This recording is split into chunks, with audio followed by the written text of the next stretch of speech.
Assalamualaikum warahmatullahi wabarakatuh. Apa kabar teman-teman? Mudah-mudahan sehat semua ya, sehat jasmani rohani, dilancarkan segala urusan dan aktivitasnya, diberkahi segalanya. Amin ya rabbal alamin. Baik teman-teman, ini kita coba to the point aja untuk core ya. Ketika kita akses di apa namanya ini, di stack ya, stack.ke.cordao.org ya. Ini kita kan menjumpai seperti ini ya. Jadi kemarin tuh ada teman-teman juga bertanya perubahan katanya baru ya. Saya juga saya perhatiin, saya lihat ya, memang di sini ada total hash delegate ya. Di sini sudah terisi 4. Awalnya kan kemarin-kemarin tuh kosong ya.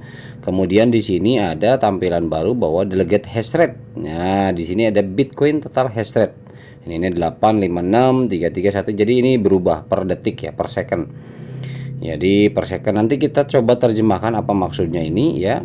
Kemudian yang ini juga total hash delegate, biar teman-teman juga ya sama sih, saya juga belajar mempelajari ini, karena walau bagaimanapun platform ini baru, sistem ini baru ya, tidak ada yang sebelum ini lahir tidak ada yang tahu kan gitu ya, termasuk saya juga. Artinya kan sebelumnya nggak tahu. Kalau nggak mau mempelajari kayak gini ya orang paham-paham kita kan gitu ya. Kita sama-sama belajar lah teman-teman ya.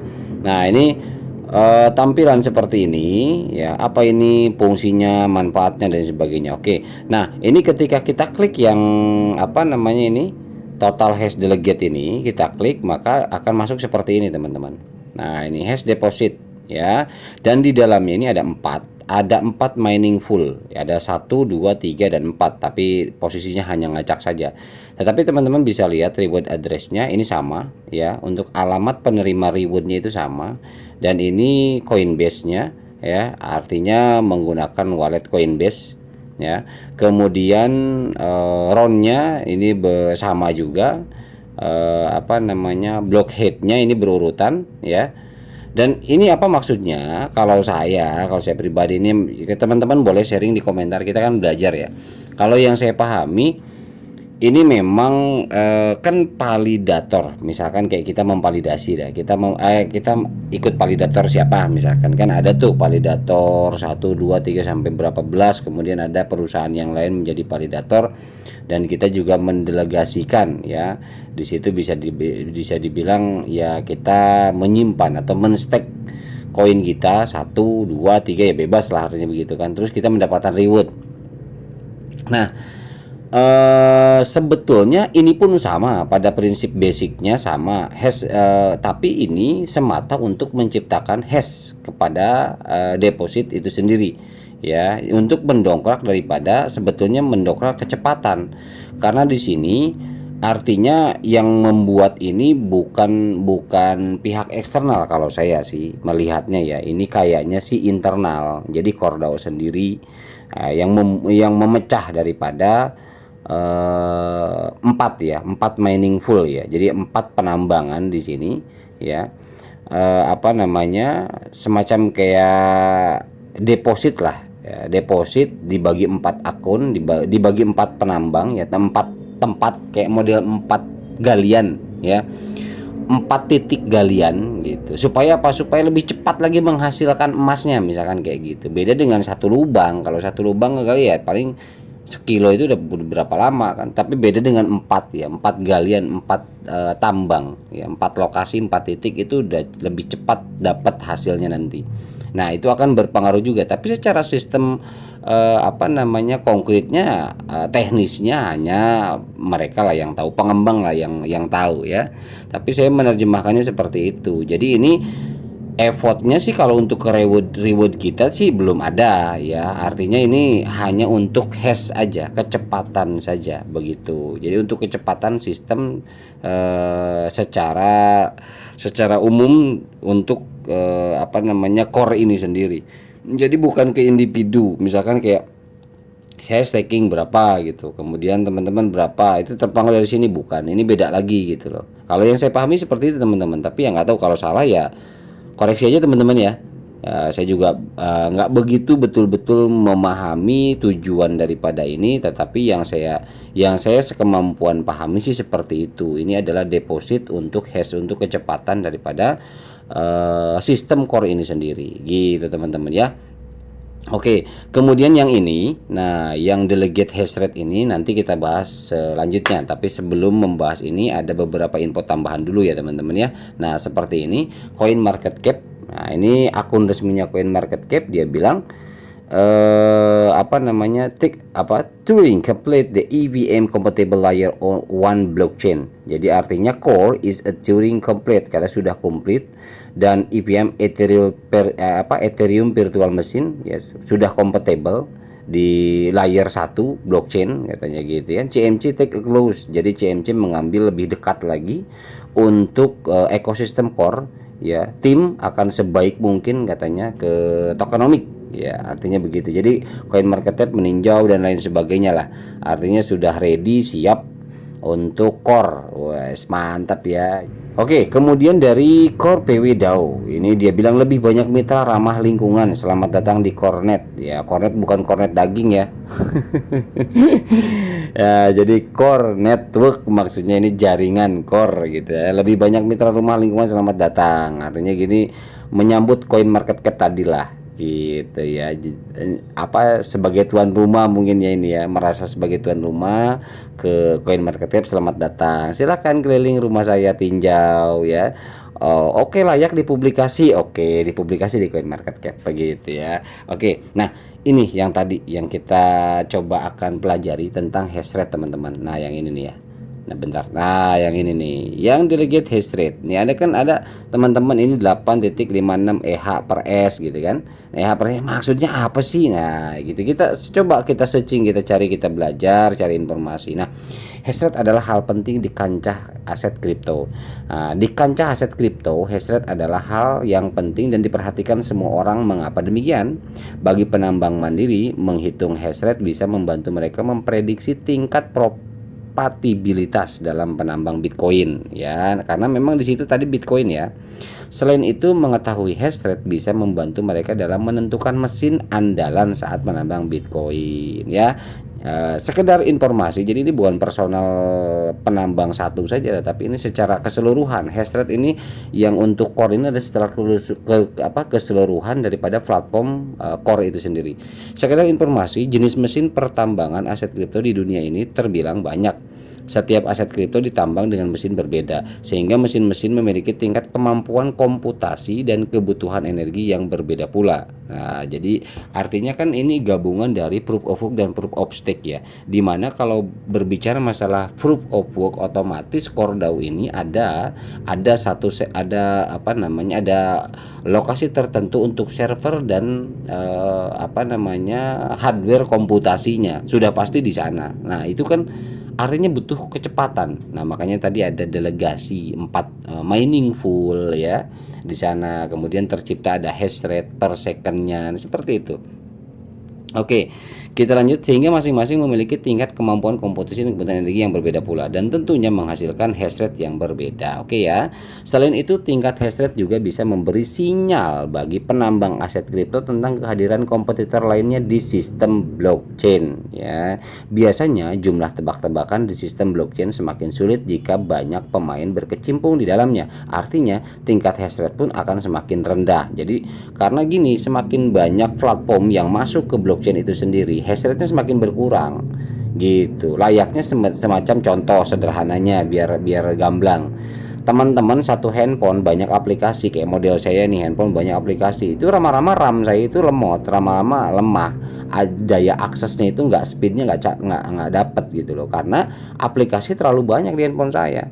Tapi ternyata misalnya aplikasi di handphone saya semua, misalkan total anggaplah 500, misalnya 500 aplikasi, saya hapus aja 200, basisnya 300, maka speed untuk akses saya melakukan di satu platform itu akan lebih cepat lagi gitu. Contohnya ya, sederhananya begitulah, biar nggak terlalu ngejelimet ya, biar nggak terlalu pusing nanti memahaminya. Artinya tingkat hash rate pun akan semakin rendah gitu kan. Melihat kondisi demikian, penambang perlu pasang kuda-kuda, karena ada kemungkinan banyak penambang lain ikut mendulang cuan di kegiatan yang sama. Jelas developer baru yang masuk di blockchainnya core ataupun blockchainnya project apapun itu sudah pasti akan mengurangi hash rate daripada blockchain itu sendiri. Kalau tidak diakalin ya udah, Jadi ada slip-slip tersendiri daripada transmisi akses transaksinya nanti gitu ya. Kemudian mengetahui tingkat hash rate tak hanya berguna bagi penambang tetapi juga bagi pecinta aset kripto khususnya Bitcoin. Tingkat hash rate biasanya merepresentasikan tingkat kesehatan jaringan Bitcoin. Semakin tinggi hash rate maka artinya penambang menginvestasikan uangnya ke peralatan tambang yang lebih mumpuni sehingga jaringan blockchain dianggap lebih aman. Nah, makanya ketika lihat tadi ya anggaplah mining fullnya tadi baru 4. Coba bayangkan kalau mining fullnya ada 30. Coba bagaimana kalau 50, bagaimana kalau ratusan mining fullnya. Kemudian hash rate-nya juga tadi kan 8.3 berapa. Bagaimana kalau sudah belasan, puluhan, ratusan bahkan hash rate-nya. Itu udah luar biasa. Gitu. Jadi artinya semakin besar hash rate itu akan semakin betul-betul mampu menciptakan ekosistem yang besar lagi nanti. Ekologinya luar biasa cakupannya. Nah, itulah tujuannya. Jadi perkembangan blockchain itu sendiri akan meningkat ketika memang hash rate itu meningkat dan utilitas itu pun meningkat. Nah, dengan cara apa diakalin ya tadi itu ada meningkatkan mining fullnya, delegatornya ya dan lain sebagainya. Oke lah, kita lanjut mengenal tingkat hash rate. Nah, ini teman-teman kita harus belajar juga ya sama-sama ya. Saya juga belajar mengenal tingkat hash rate nih teman-teman. Karena setiap penambangan baru ya penambang baru menebak tebak-tebakan yang cukup rumit dalam menambang satu blok aset kripto. Makanya tak heran jika ukuran hash rate pun terbilang cukup besar. Berikut ini adalah jenis-jenis ukuran hash rate yang sering digunakan di dalam pertambangan aset kripto. Nah, ini jenis-jenisnya teman-teman kita pengenal karena di core tadi ada kan. Nah, ini misalkan KH per S 1 kilo hash adalah 1000 hash per detik. Ya MH per second ini ya 1 mega hash adalah 1 juta hash per detik. Jadi per S ini adalah per second ya. Kemudian GH giga hash. Jadi nanti kilo hash, mega hash, MHM nya itu mega, G nya itu giga hash adalah 1 miliar hash per detik. TH ya itu tera, kalau 1 tera. Jadi kalau misalkan kayak teman-teman tahu hard disk laptop atau komputer ada yang 500 GB ya, ada yang 1 tera, ada yang 10 tera gitu kan ya. Ini tera hash adalah 1 triliun hash per detik. Kemudian PH per second itu 1 peta hash adalah 1 kuadriliun hash per detik. Nah, masih ada? Oke, masih ada. EH per S ya, 1 exahash adalah 1 kuantilium per hash detik. Nah, sekarang kita lihat yang punya kita mana sih sebetulnya tadi di core KH, MH, GH, TH, PH atau EH atau ZH atau YH. Coba kita lihat mundur sejenak teman-teman ya. Nah, di sini kita lihat teman, ada EH per second. Kita lihat ya, EH per second. Apa tadi maksudnya dari EH? Di sini adalah 1 exahash adalah 1 kuantiliun hash per detik. Wah, ini luar biasa, bukan tera lagi. Nah, di sini kan ada. Ini 1 tera, bukan peta lagi, tetapi di sini sudah exahash ya, kuantiliun. Wah, memang di atas EH ini masih ada ZH dan YH. Adalah zeta hash dan iota hash ya. Ini yang dua ini paling tinggi. Nah, tapi kita sudah posisi di ke-6 ini udah luar biasa ya, kuantiliun hash per detik. Ini udah bingung berapa tuh angkanya. 1 triliun udah banyak banget, lihat pusing nggak? Gitu ya. Ini hanya untuk pengenalan saja biar kita nggak ini gitu loh, ngelihat itu kayaknya apa sih maksudnya gitu ya. Oke, kita lanjut aja dulu. Yang penting ini artinya tadi udah tahu ya bahwa EH itu adalah exahash per second. Kecepatan untuk penambangan Bitcoin utamanya dipakai di sana. Makanya kan di sana logonya kan Bitcoin ya untuk apa? Kan ini gabungan daripada Bitcoin dan Ethereum. Nah, dari awal kan digadang-gadangkan core ini adalah gabungan dari dua itu, gitu ya teman-teman ya. Nah, oke, kita lanjut aja dulu. Seiring perkembangan mesin pertambangan, harusnya tingkat hash rate bisa semakin lebih tinggi. Nah, jadi kalau memang makin sana harusnya lebih tinggi karena makin banyak orang yang mendelegasi, banyak orang yang transaksi, banyak orang yang artinya mensupport lah daripada ekosistem itu akan semakin tinggi. Namun demikian hal ini juga akan diikuti dengan semakin susahnya menebak tebak-tebakan di dalam jaringan blockchain. Artinya guess and guessingnya, pengkodean di dalam jaringan blockchain itu sendiri seperti yang saat ini terjadi di dalam jaringan Bitcoin katanya. Tetapi hal ini memang sengaja dilakukan demi menjaga kesinambungan produksi Bitcoin ya. Kemudian kita lanjut, jika tingkat tebak-tebakan, ini bahasanya tebak-tebakan ya. Karena guessing ini kan pengkodean ya, pencocokan kode di sistem blockchain Bitcoin tidak diperumit, maka semakin banyak penambangan yang bergerak atau ya yang tergerak masuk ke dalamnya. Hanya saja semakin banyak penambang tentu menyebabkan sirkulasi Bitcoin bertambah gitu ya. Jadi semakin banyak penambang, sirkulasinya pun bertambah gitu. Makanya banyak penambang, banyak transaksi tentunya ya. Oke teman-teman, itu aja untuk yang pembelajaran kita sama-sama untuk masalah memahami hash rate ya, kemudian tadi yang meaningful yang 4 tadi. Nah, itu biar teman-teman enggak ini aja, ini berubah, oh jangan-jangan bakaran langsung meledak ke harga naik ke sekian, bukan begitu. Ini adalah sistem komputasi daripada gabungan teknologi proof of work dan proof of stake ya. Gitu. Oke, kita lanjut.